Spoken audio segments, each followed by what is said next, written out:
Hello, and thank you for participating in this brief webinar developed by the Center for Autism and Related Disabilities in Albany, New York.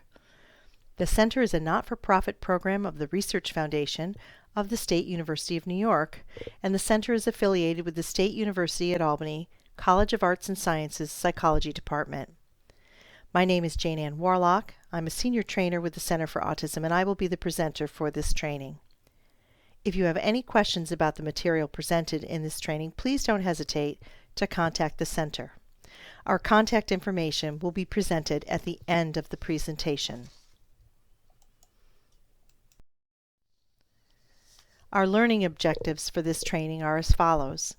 Participants will learn about the core and related characteristics of autism spectrum disorders and will recognize some of the common traits and behaviors seen in students with autism.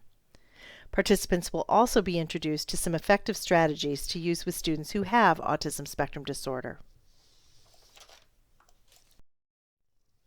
Let's begin by considering what autism is. Autism is a neurobiological disorder that affects the brain and brain chemistry. In people who have autism, we see differences in the brain structure and the way the brain processes information and perceptions. Autism is also considered a developmental disorder, meaning it's one of several disorders that interfere with normal development in childhood. We usually see the first signs of autism in children before the age of 3. This isn't always obvious by age 3, but with careful review of development, a skilled clinician will pick up on subtle signs that development wasn't typical. Autism affects about 1 in 68 children, with boys having a higher incidence than girls. Autism crosses all racial, ethnic, and socioeconomic groups and is found in equal measure across the world. About 1 to 2% of the world's population has autism, and nearly half of all children diagnosed with autism have average or above average IQ. Autism is seen as existing across a range or spectrum, meaning autism exists on a continuum from mild to moderate to severe. There are core features or characteristics that all individuals with autism experience to some degree or another, but each person with autism is unique. These differences arise from a person's IQ, the severity of their characteristics, and their ability to communicate, their age, and their learning history. There's a saying in the field that if you've met one person with autism, you've met one person with autism. We're going to take a look at a couple of video clips now. Say hi, Mom. This first one is this young boy that you're seeing on the screen now. Hey. And I want you to pay attention You're just to whistling. the communication that you see, the behavior that you see, and we're going to compare the three different students. The first being this young boy, then a young girl, and then a little bit older boy. So if you just hang on a second, we'll get the video started. Say bye, Mom. Can you tell Mom bye? Did you find the ball, baby?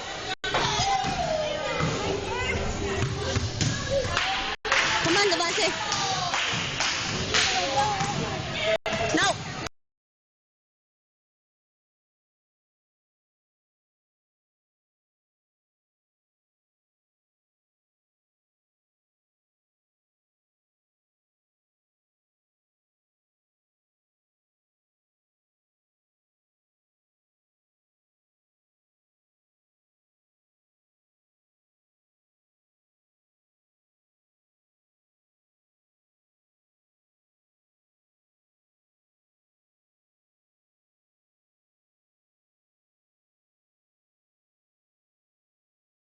Student number 2, a little girl about 5 years Brianna. old.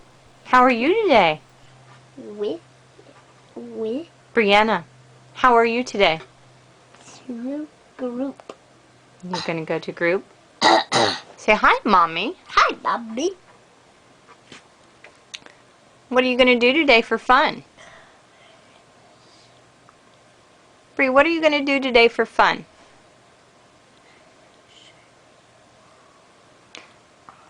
Are you going to get to go to the park? That's Are you going to go to the park with Avery? I want drink, please. You want a drink? We'll get a drink in a minute. There's water. Bree, what is your name? What is your name? My name is Brianna. Very good. What is your name? 5. How old are you? I'm 5 years old. That's right. You're 5 years old. Very good. What is your name?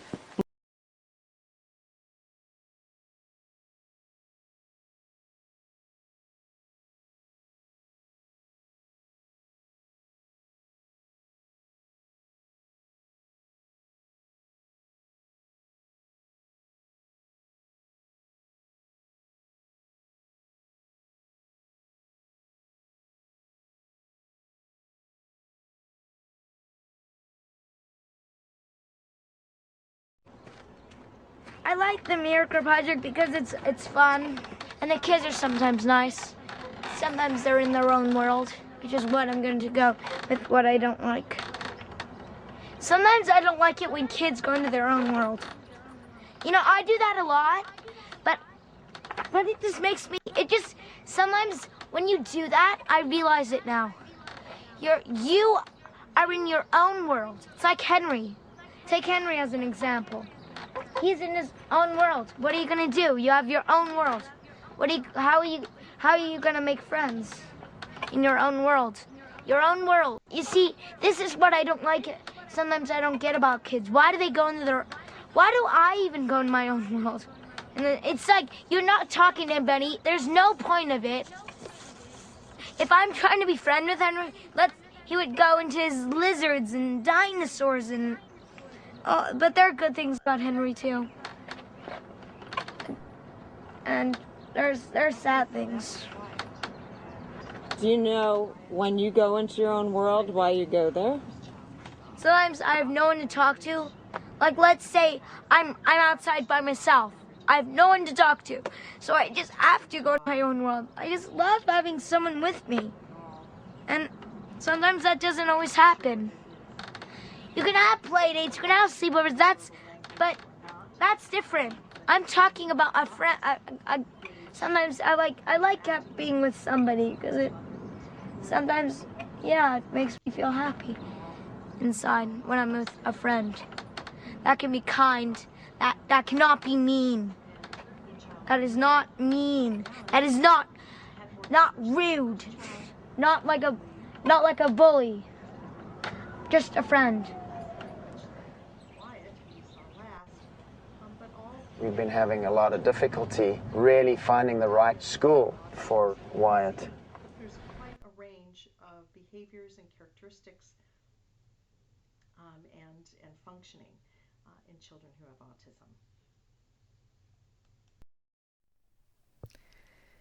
Diagnosing autism spectrum disorder can be difficult since there's no medical test. Like a blood test to diagnose the disorders.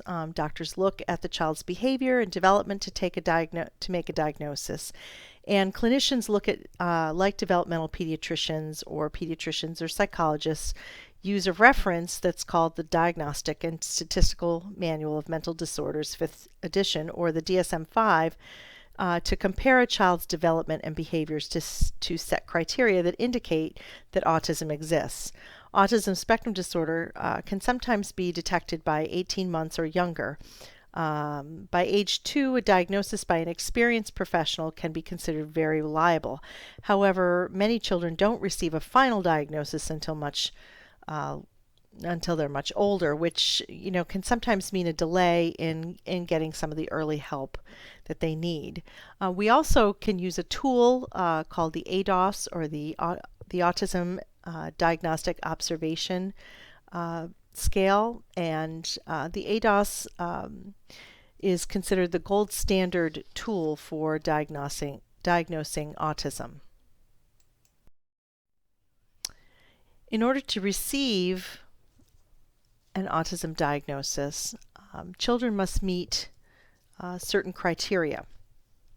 First of all, there must be persistent deficits in social communication and social interaction across multiple contexts, meaning in various settings with various people and tasks.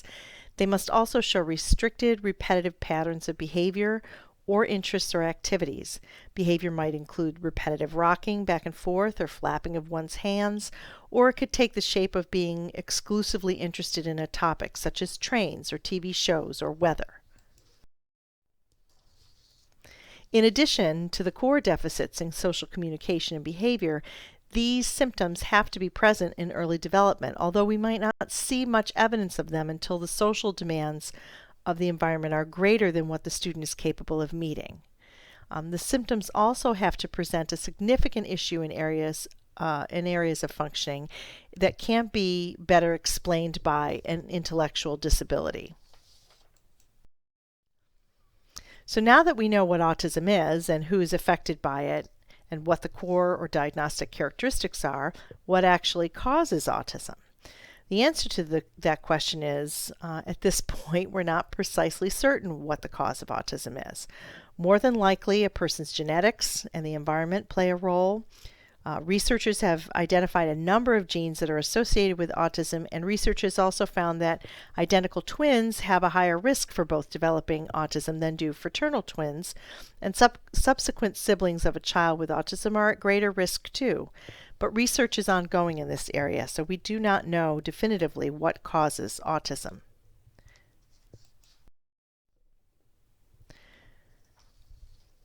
So here are some other points related to autism. First, it's possible to have other disorders with autism, disorders like ADD and ADHD, Down syndrome, cerebral palsy, epilepsy, anxiety, and depression. These all can occur with autism. It's also important to know that an individual with autism's quality of life can and should improve with the appropriate educational services implemented. Early intervention and ongoing education and behavioral support are keys to helping an individual with autism achieve all he or she can achieve.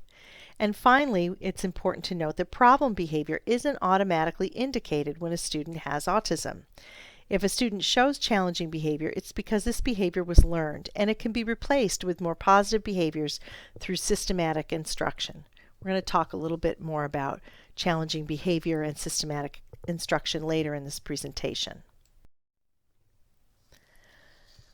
This slide demonstrates the core characteristics of autism spectrum disorder, which are featured in the center in the beige boxes, as well as some associated features that may also be present. Not always, but they may also be present. Many individuals with autism also have intellectual impairment and or language impairment. Even those with average or high intelligence may have an uneven profile of abilities, meaning that they're very good in some areas and not very good in others. It's not that they are high functioning across the board. Their profile of abilities is uneven. Motor deficits are often present, including odd gait and clumsiness. Self-injury may occur, and disruptive and challenging behaviors are more common in children and adolescents with autism spectrum disorder than other disorders. And adolescents and adults with autism spectrum disorder are prone to anxiety and depression. With all of this being said, we need to look at each child with autism as a unique individual with different abilities in order to support them in school or at home or in the community. Let's take a look first at social skills. Some people with autism may not be interested in other people at all, or certainly seem like they're not interested. Others might want friends but not understand how to develop friendships.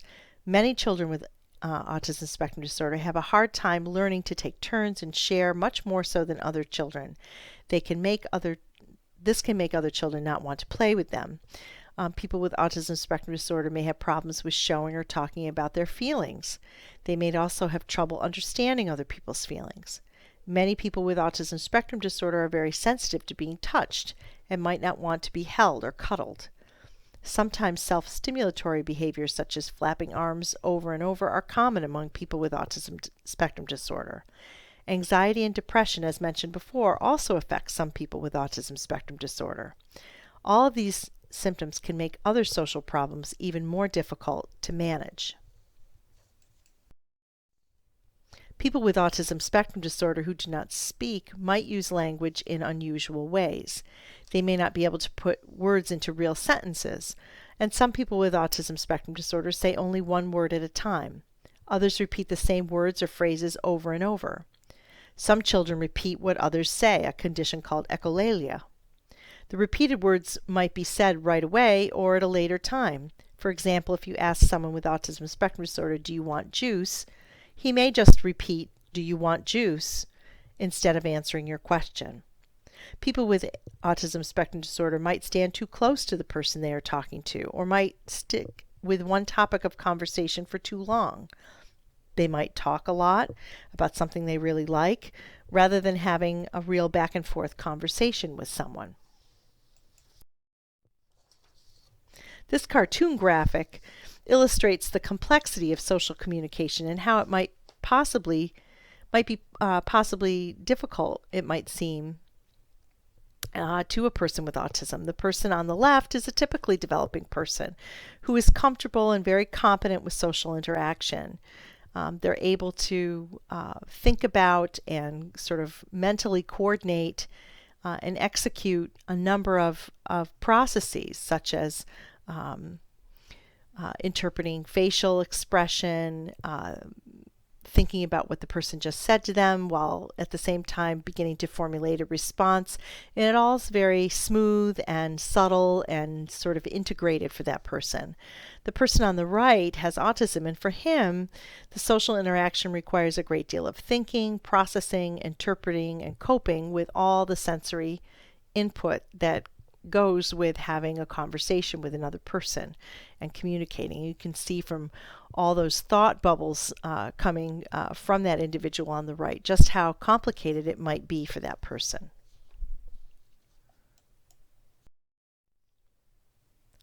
People with autism spectrum disorder often thrive on routine.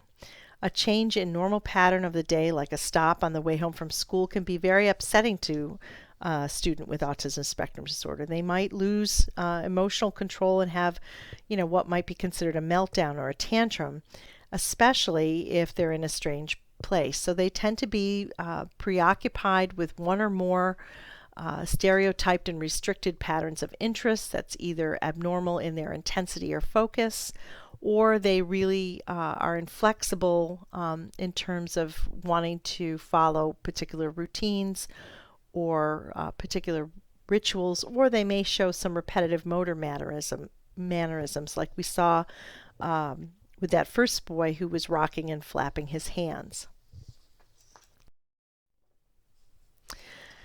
When we think about the social deficits that we see in persons with autism spectrum disorder, it's important to think about, what implications they might have for the classroom. How do these deficits that are experienced by your student with autism impact his performance at school?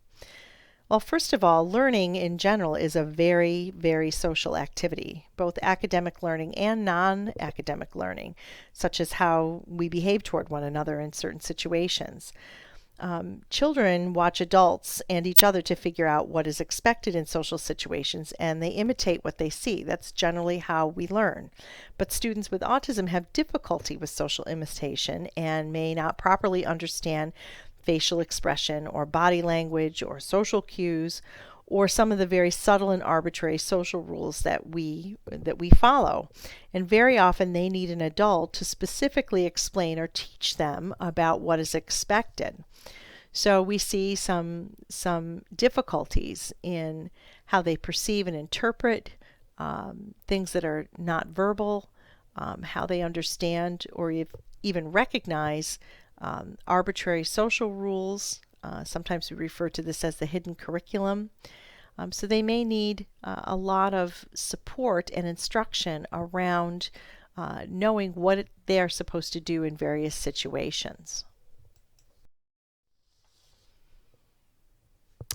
Also, in terms of their repetitive behaviors and interests, we see other issues related to functioning in the classroom.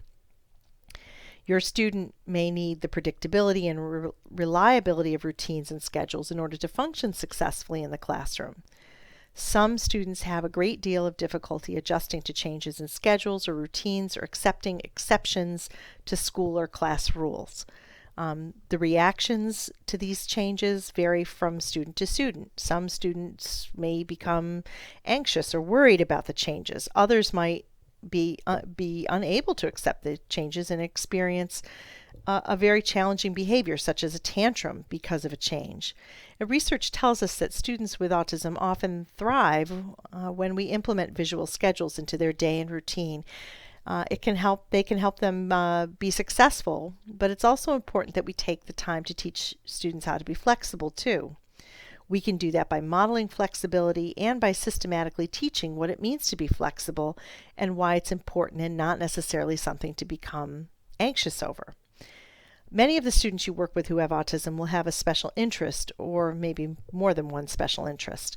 Some may have particular activities, such as playing a certain way with a certain toy, or watching the same video or video clip over and over again, that they like to participate in. And it can be helpful to incorporate special interests into tasks or assignments given to encourage greater participation and success. Can the student be offered an opportunity to engage in his or her interest or activity, or talk about that interest with an adult or peer as a reward for accomplishing work that isn't very interesting or easy for them to complete? Some of your students may engage in odd or repetitive behaviors such as rocking, and evidence indicates that these behaviors may help some students remain calm and focused, so we don't encourage you to force students to stop.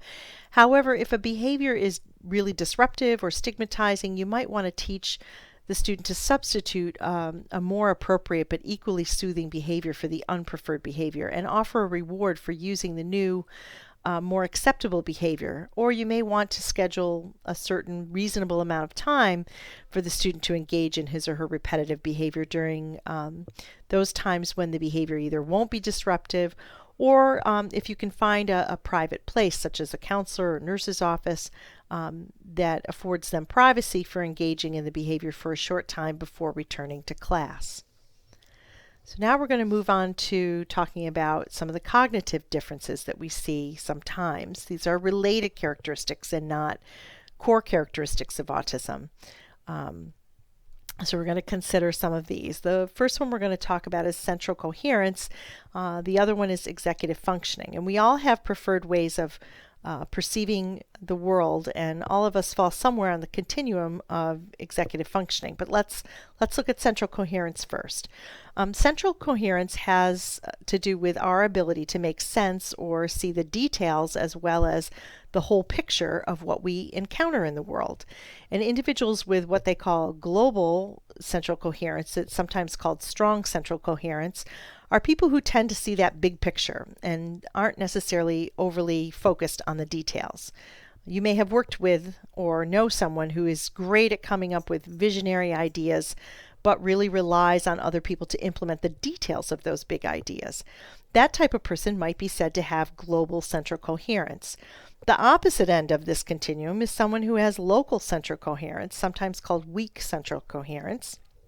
People with a more local central coherence are great at seeing the details in things, but not necessarily the big picture. Are you a detail person, or do you know someone who's great at seeing the details of things? Individuals on the autism spectrum often have a more local central coherence. They notice the details of things but have more difficulty seeing the larger theme. Now, not everyone is like this, but by and large, people on the spectrum tend to have more of that local or detail-oriented central coherence. Executive functioning refers to those cognitive or mental processes that we need, or are required to plan, to direct activities, to initiate tasks, to follow through. It involves working memory, meaning the memory that we kind of hold front and center in our mind and work off of. Sustaining attention, being flexible, monitoring our performance, inhibiting our impulses, our goal-directed persistence. And similar to central coherence, we all fall somewhere on a continuum of strengths and weaknesses when it comes to executive functioning. And often we find deficits in the areas of executive functioning among students with autism, and these have a significant impact on school's performance. So when we think about, what do these cognitive differences mean for school, many students on the spectrum with that local central coherence will really struggle to understand or recognize the theme or the gist of things. They might get overly focused on the details of a task or assignment, which might interfere with good time management and monitoring. They might exhibit great strength with regards to seeing minute details, and subjects or activities that require attention to detail may be areas in which they really excel. In terms of executive functioning, students may need a great deal of support when it comes to this area. They may struggle to initiate, to plan, to organize activities and tasks, even those that they really like or enjoy. You may need to help the student learn strategies or use supports that prompt him or her to start tasks, to plan and organize tasks, or to stay on track with tasks. And visual supports can help with some of these responsibilities. Many students with executive functioning deficits are easily distracted and have shorter attention spans. Difficulty with complicated tasks or tasks that have lots of steps or instructions. Making instructions or steps simple, concrete, and most importantly visual can often help the student.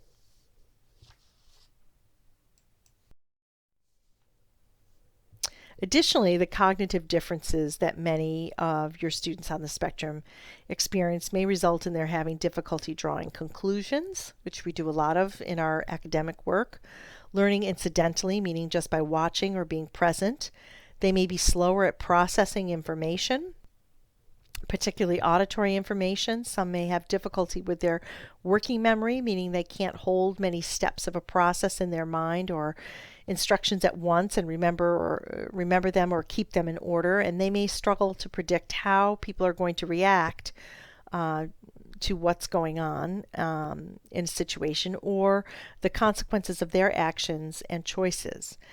Positively, as mentioned before, your students may be very good at noticing details, and they may have amazing rote memory skills.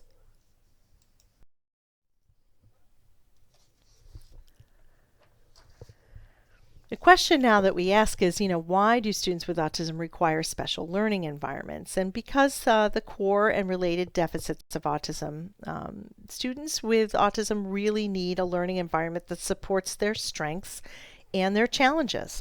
Learning environments that are structured and predictable, for instance, that follow a routine or a visual schedule, are often very helpful. Organizing the learning environment itself to cue the student with autism as to what activities are going to take place, in what area of the space are they going to take place. For example, an area arranged, the classroom is arranged so it's very clear. In this area we do group work, over here we do computer work, this other area is for quiet reading, and so forth. It's also helpful to provide many opportunities for the student to learn and practice the skill, and it's important to have a plan for how to teach the student to use the skill in other places with other people and other materials and so forth. Generalizing learning is often very difficult for students with autism, so we need to give them plenty of opportunities to use their skills across multiple environments with multiple people.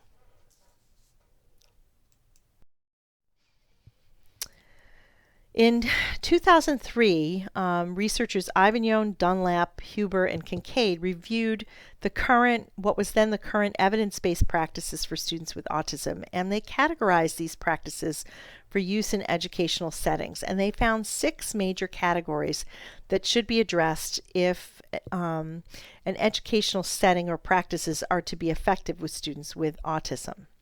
So the first one is that we create supports and services on an individualized basis. So each student with autism has a very unique set of strengths and needs. I've mentioned that a couple of times now. Students do a lot better in their academic programs when those individual strengths and needs are recognized and addressed. And so we capitalize on those very unique and individualized strengths, and we create supports that are specific to whatever the needs that child has. It's not a one-size-fits-all kind of situation. Second, instruction should be systematic, meaning it should be planned and use sound practices such as chaining and scaffolding to teach students. Third is that the learning environment should be comprehensible and structured, and we already touched upon this, but it's worth repeating. Students on the spectrum tend to perform better when the learning environment is orderly, structured, predictable, routine, and when there are lots of very clear and very concrete visual and spatial cues as to the expectations in that environment and the activities that are going to take place there. Fourth, incorporating social communication and social emotional learning into daily curriculum that addresses their social communication deficits is also recommended. So specialized curriculum content that helps to compensate for the deficits that the student has, or teach them social and communication skills that they are going to need in order to be successful. Fifth, the fifth element is that the educational setting embrace and take a functional approach to problem behavior, meaning we recognize that all behavior is communicative and it has a purpose. And quality educational settings prioritize determining the function of a student's behavior and then set about to modify the environment to help prevent the behavior, and set about teaching students new pro-social or desired skills to use to communicate their wants and needs instead of challenging behavior. And then in concert with that, implement a system of reinforcement so that students are encouraged and motivated to use the new skills that we've taught them, the new behaviors and the new skills. And finally, the sixth element of effective educational practice for students with autism is involvement of families. And families need to be seen as partners and allies in the process of educating students. And they should be encouraged to participate in the process to the fullest extent they possibly can. Let's talk a little bit now about interventions. It's important to recognize that there is no cure for autism. However, there's lots of things that we can do to assist students on the spectrum to reach their full potential.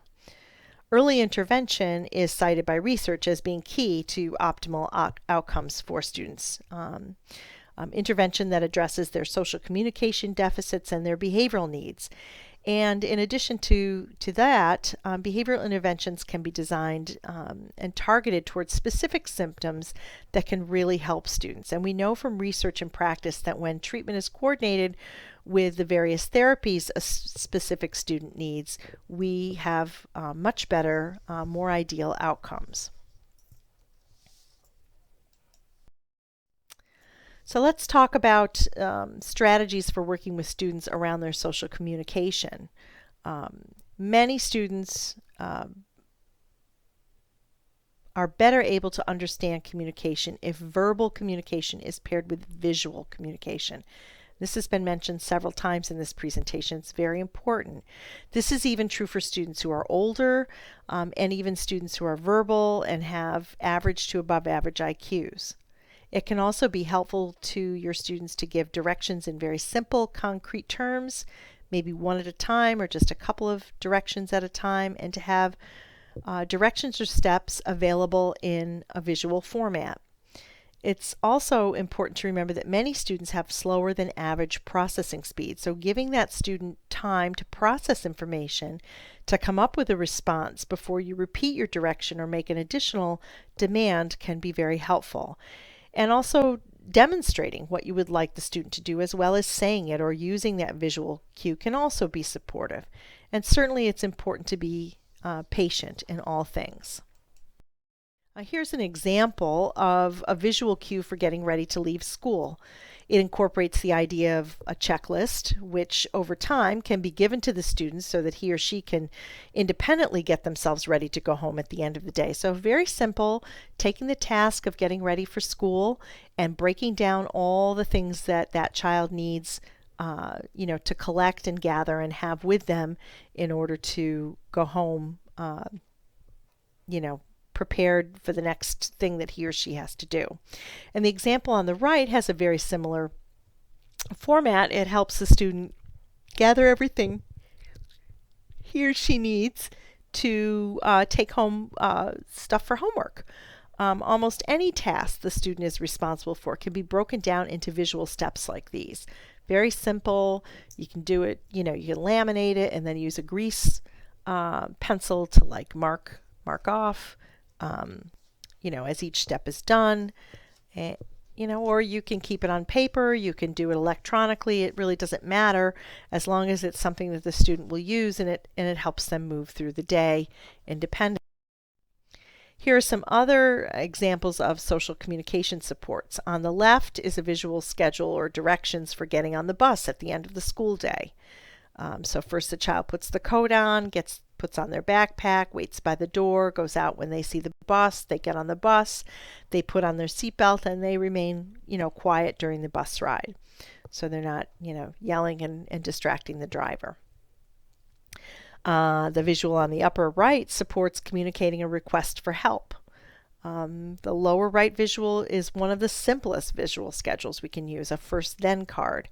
So first we work, and then we have free time on the computer. So it basically cues the child into what the expectations are and what the schedule is. So first we get some work done, and then you can have a reward.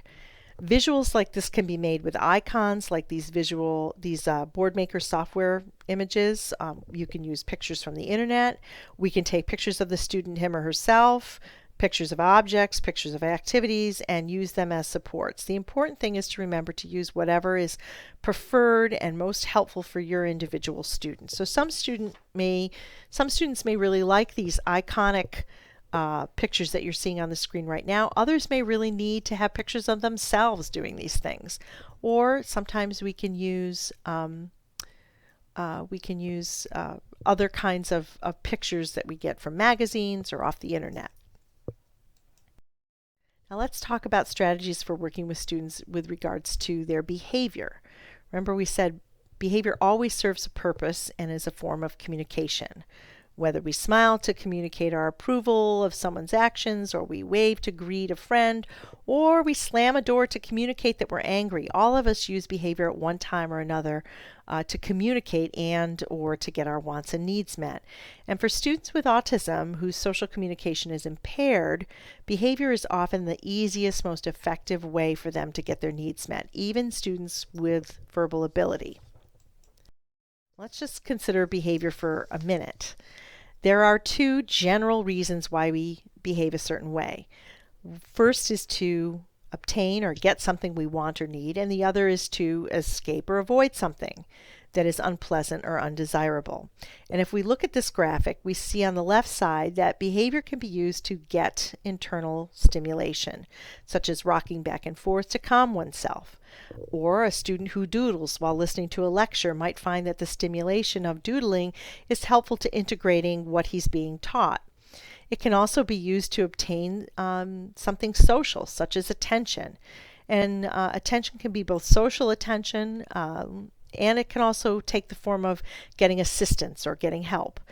It can also be used to obtain objects or activities, such as food, toys, time playing on a computer, an iPad, or, for example, a student may raise her hand to get help from an adult. That's using behavior to obtain attention.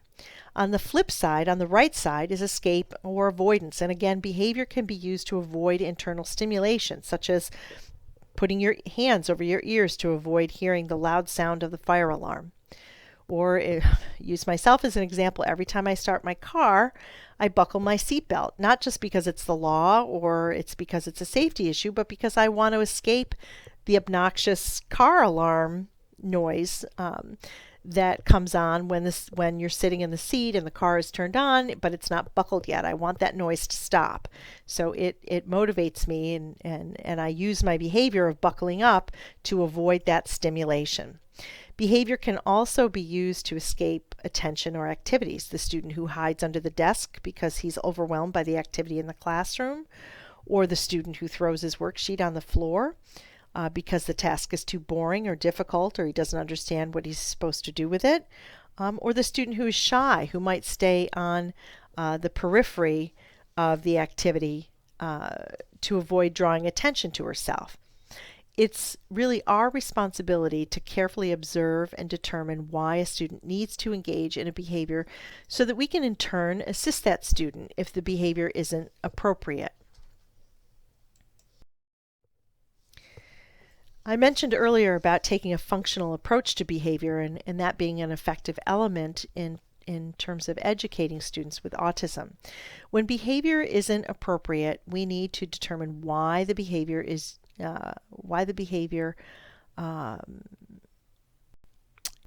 occurring and think about what we'd rather see the student do instead. In some cases, the behavior may be so severe that a formal functional behavior analysis, or an FBA, will be conducted by the student service team, and a behavior intervention plan, or BIP, will be put into place to support the student's behavior in different ways. And it's very important that if those are in place for the student, that we follow them faithfully.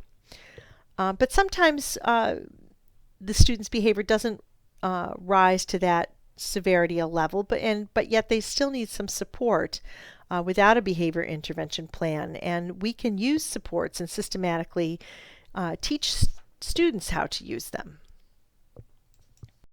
For instance, here is an example of a behavioral support that uses something called the Incredible 5-Point Scale.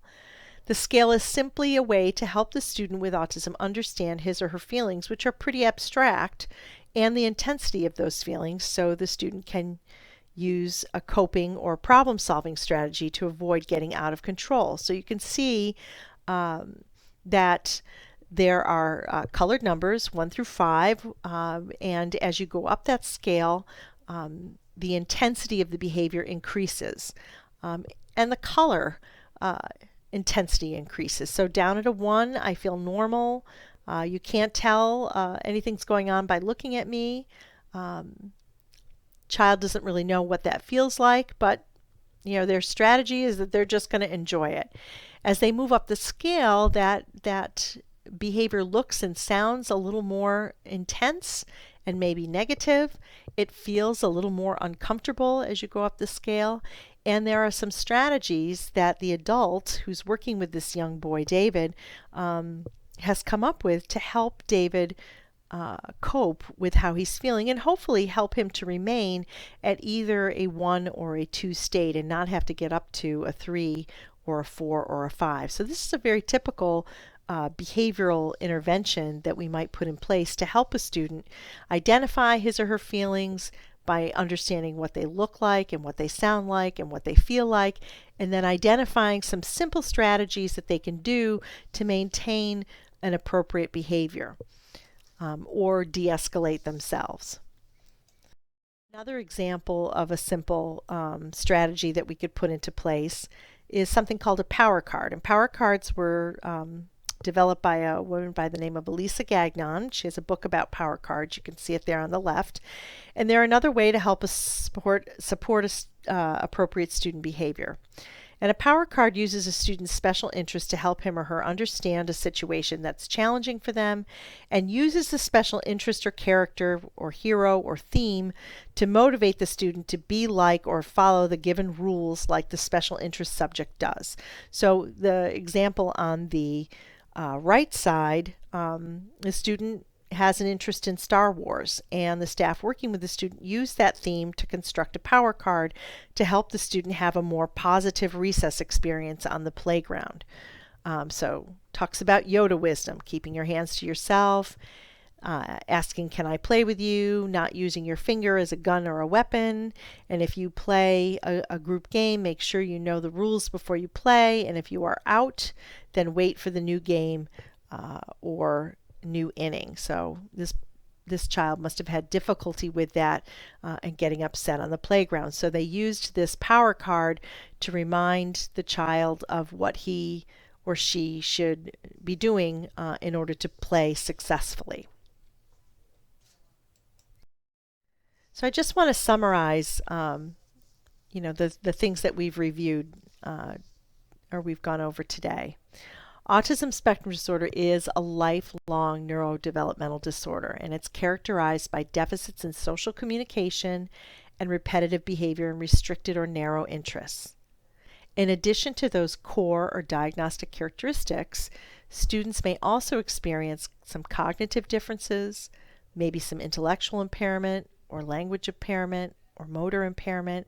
They may suffer some mental health issues like depression or anxiety. They may have adaptive impairments, and they may engage in challenging or self-injurious behavior. However, students with autism can also benefit from individualized supports, systematic teaching, structured environments, specialized curriculum that teaches social, emotional, and communication skills, positive behavior supports, and family involvement in their school setting. And staff can effectively assist students with autism by providing supports that address their social communication deficits and behavioral needs. Some of the resources that you might want to consider looking into that were used to put together this presentation come from the Center for Disease Control and Prevention, the Autism Internet modules, which is a website that you can go to. They have many training modules around living with and working with individuals with autism. These training modules are free. The only thing you have to do is create an account, which just requires you giving your email address. You don't have to pay for anything. And there's a multitude of resources on this website. Or the National Professional Development Center, which provides us with information about the latest evidence-based practice for working with individuals with autism spectrum disorder. And finally, we have resources that you could potentially use at CARD. We do have other distance learning training opportunities, and we do offer, for those of you who require coursework for special education, if you require the 3-hour course in autism, we do offer that online, and you can contact us to find out more about it. And in terms of contacting us, on the screen now you see our address, 1535 Western Avenue in Albany. Our phone number, our toll-free number is 866-442-2574. Our fax is there. Our general email box is card@albany.edu. Our website is www.albany.edu/autism. And if you use Facebook, we also have a Facebook page, and the address for that Facebook page is now on your screen. Now, next steps.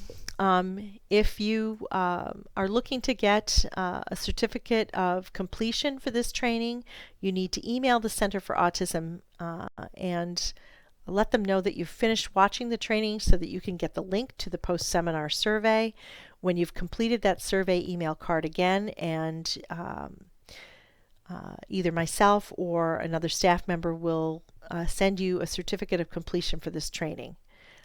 The email address that you see there, jwarlock@albany.edu, is my email address. That should be the one that you email. I want to thank you very much for your attention and for your participation, and hopefully you found this training helpful to your practice. Thank you and have a good day.